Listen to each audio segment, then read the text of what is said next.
Samuel L. Jackson is on record saying he has deep concerns about AI. Now, last week, his brand new Marvel show debuts, and to everyone's surprise, it features him using full-blown AI art, and it is bad. It's worse than I thought. Okay, wait, Bose, have you seen any of this art pop off at all? No, I haven't at all. Also, like, I feel like I'm so out of the loop on, like, Marvel and DC and all that, but if it's bad, I will know bad. I recognize bad. Okay, so I've seen just the art, but I haven't watched the whole thing, and I'm very excited to watch the intro with you, because I think we're gonna lose our shit. Did he not shoot these things himself, and they just... What is the word? Rotoscope? I don't know what it is. It's like, think of it as like bad Mid-Journey art. So it's kind of like probably just sending in pictures of himself, and then, you know, he didn't send the pictures. They did. Let me backtrack though, because we're gonna watch this together. Let me give you some background as to how acidine and weird this whole thing is. 1999, Star Wars Episode 1 drops, and Sam Jackson is Mace Windu in it. And so because of it, George Lucas scans him a whole ton. They're buddies, and this is new technology, and Sam Jackson's kind of like weirded out about it, and he's like, what's all this for? And they're kind of like, you know, doing the whole new tech thing, and George kind of slides in like, oh, this is in case you die. Oh no.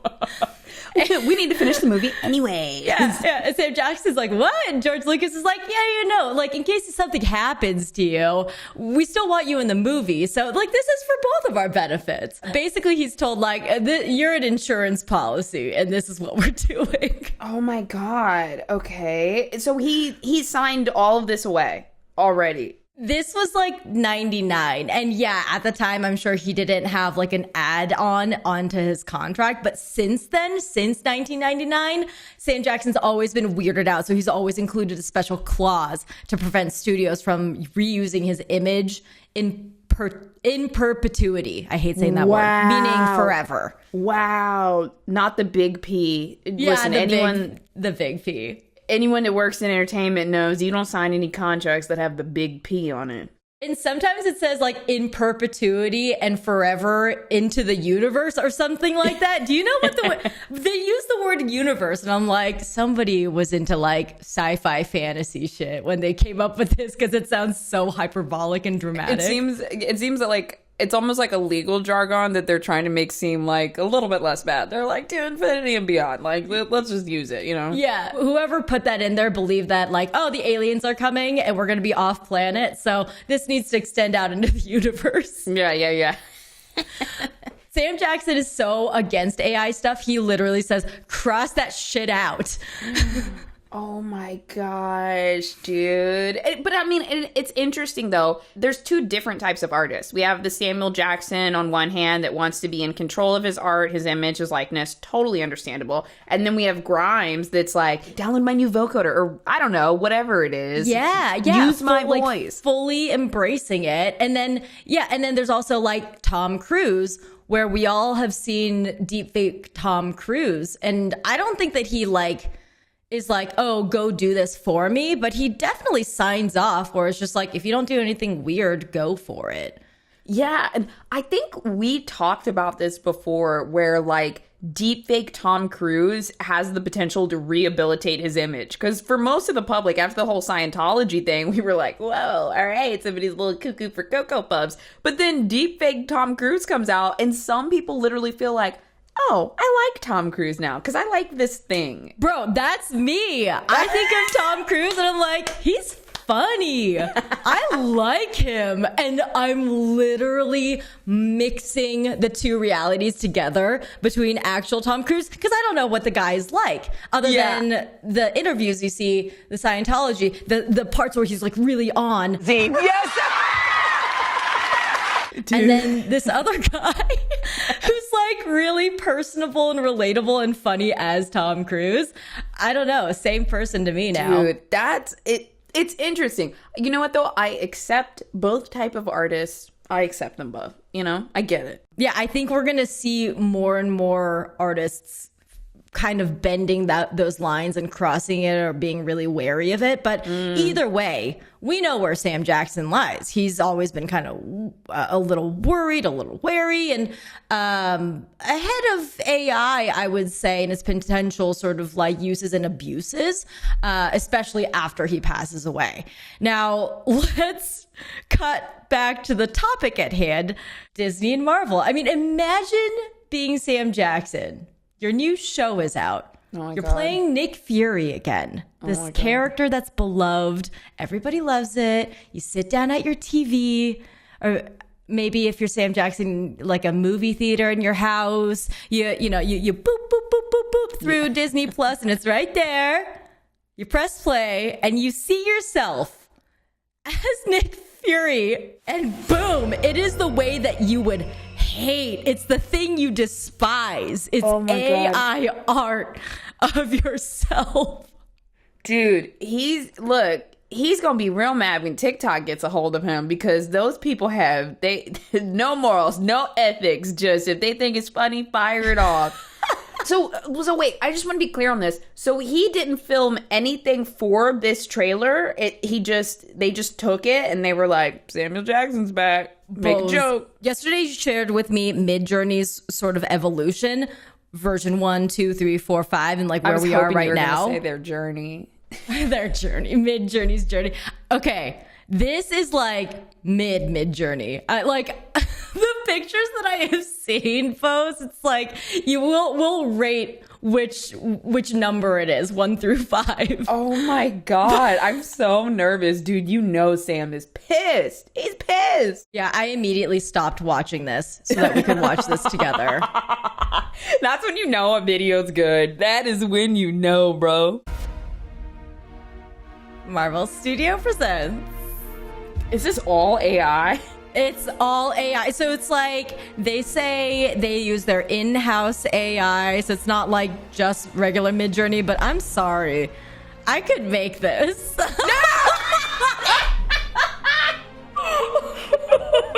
Clearly they don't want me to come see the movie. And it's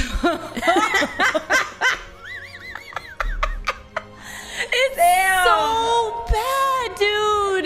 This is the trailer? This is the opening sequence because it's a series. Oh. So this is gonna play every single episode. Who approved this? Mr. Disney? Mrs. Disney? Mrs. Disney. It's bad because everyone has fiddled with Midjourney, and this is just really doable. This is like 2023 modern clip art. That's my take on it, because I feel like we really bullied clip art just out of the entire internet. This is what I feel like must have happened in this creative meeting. Like they're moving through it. They show like an initial version, and everyone's like, and then one guy says, stylistically, this really looks like Van Gogh. It reminds me of Van Gogh. It's just, really beautiful. And they were like, oh my God, yes, it's a new form of art. Art is supposed to be pleasing to my eye. It is supposed to be like, if you have to convince me that a piece of art looks good, I don't like what. I'm sorry, hate to get technical here, but I'm fighting for Samuel Jackson. What is the definition of art? Okay. Oh God, we're getting deep now. I need to know. I hate to get technical, but art is an expression or application. Oh no. The definition specifically says the expression or application of human creative skill and imagination, typically in visual forms such as painting or sculpture, producing works to be appreciated primarily for their beauty or emotional power. I hate to get technical, but what I just saw and what most of this AI stuff is, it doesn't feel like art. It's not imaginative. I mean, I guess it kind of is, but it's derivative. It's taking from the imagination that has already been used by humans to make that type of art. Absolutely. Like, and I'm really missing the point on the beauty or the emotional power. And here's the thing. Maybe there is some AI part that does evoke some beauty or emotional power, but I think that comes from the AI almost mimicking human emotions and putting that into art. Like, art requires emotion, I think. Otherwise, we'd have a lot more technical art that's just like blowing up. You know what I mean? I think it starts to question. Okay, first of all, I want to know if somebody went into the wiki and changed the definition of art to include human. Like, it would be interesting if like the definition shifted right now to be like, no, we need to make sure that the word human is in here because it was never in question before. Yeah. Can a machine create art? I mean, yes, but it's like, are we stretching the definition of it? Listen, what can I say? I'm for the humans. Also, Mari, you don't have to like agree with me on these points. Like, if you have a different, because you know me, I'm pretty. So like, I think there's a difference between using it as a tool and being like, I made this, and it's like, you didn't really make it. You wrote an idea.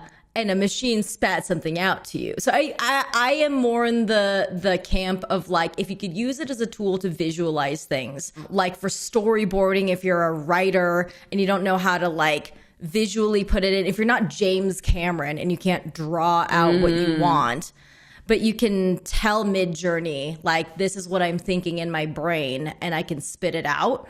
That's a tool I think that could be used. But once you're starting to replace humans, I think that's where the problem is. And for something like this, like the macro of it is like, okay, human generated art inspired this AI. So then if you keep going with that, then what happens if like humans stop generating art for the AI to pull from? Yeah. Then we just are recycling old things and that's it.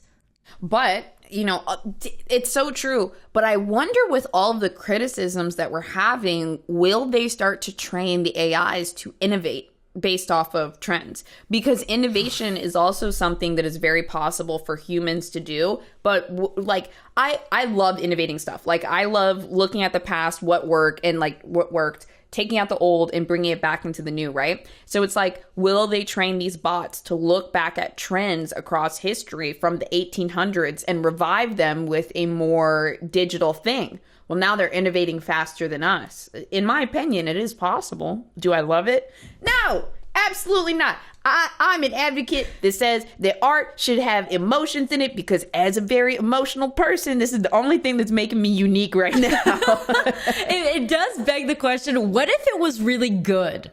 Like, we can dunk on this because it's real bad and it's obvious that it's like, it looks all warped and stuff. But if it was really, really good, and we learned a year from now, oh, that wasn't done by human artists, that was done with Marvel's in-house AI generator, would we be saying the same thing? Or we're like, wow, the tech innovations are very interesting.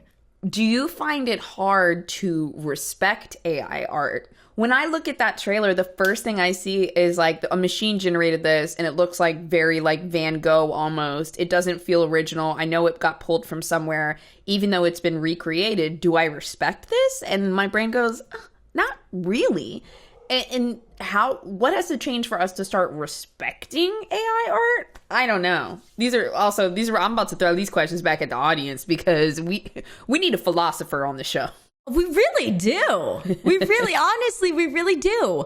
It's like, okay, so if we apply this to humans, then what are we talking about? Is it the time spent? Is it the experience that led you to get there? Yeah. Because when I see AI art now, I'm impressed by how good it is. And at the same time, it is a feeling of cheapness, because I know it didn't take time and the effort was put in by somebody, granted, probably a good amount of time of revising, redoing, and rewriting like the prompts.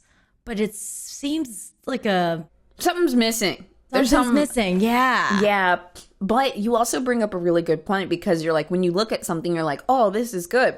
It makes me think about, remember we were talking earlier about that Mid-Journey photo? Yeah. And how it ends all the way with like the Yoda looking at the camera. Objectively, that art is really good. And so I almost do feel like I do respect that last iteration, but where does that respect come from? I loved you weighing it out with like time spent, not on the piece itself, but time spent learning this type of art.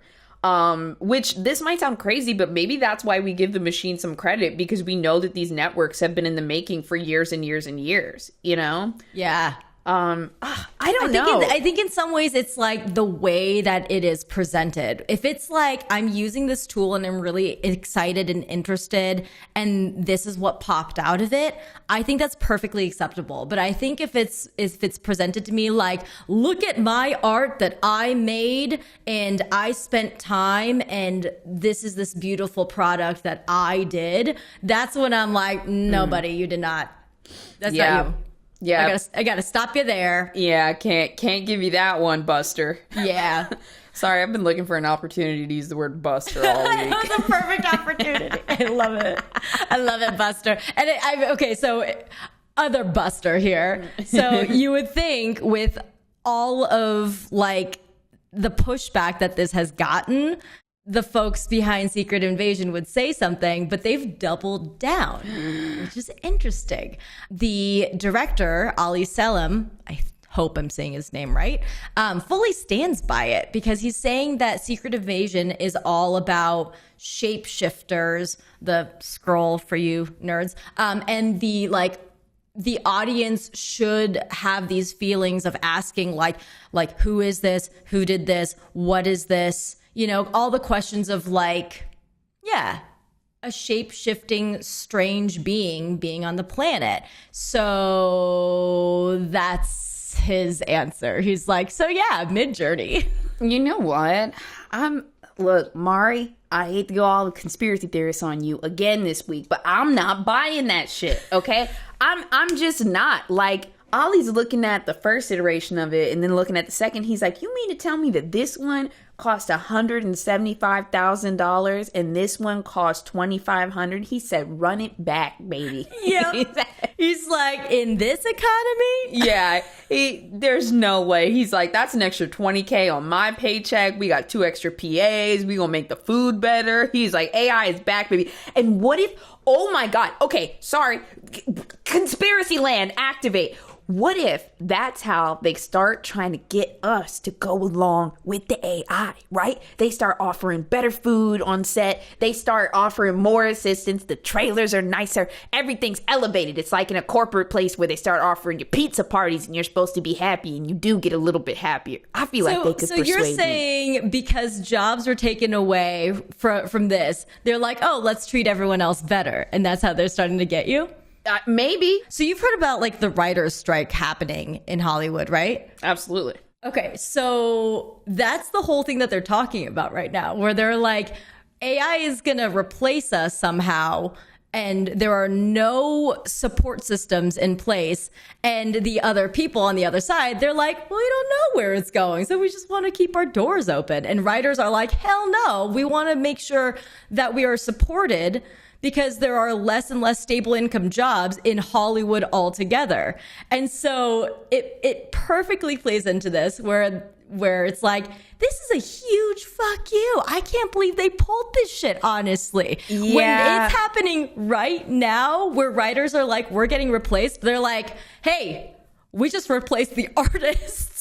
It is strong, we don't give a damn energy. It really is. And just a year ago, I feel like there were articles published saying like AI can do everything, but it can't make art. And that's why I feel like when these headlines come out, it challenges these developers. And they're like, okay, great. Let's see if we can do it. Fuck you. Like, you know. Yeah. I don't think that it's going anywhere. I think that's the weird part about it, especially with the strike happening right now, and it's still happening. We're in month 2. Yeah, I don't think it's going anywhere. We're going to be seeing AI things for the next, I would say, like 2 years in entertainment. And I bet you every time it happens, it's uncanny, and we're going to be like, something feels weird. I don't feel good about it, but as soon as it starts feeling good and feeling natural, that's when we're going to be like, we got to talk about this. And don't worry, we will be talking about it on this show. Yeah, because what are we going to do?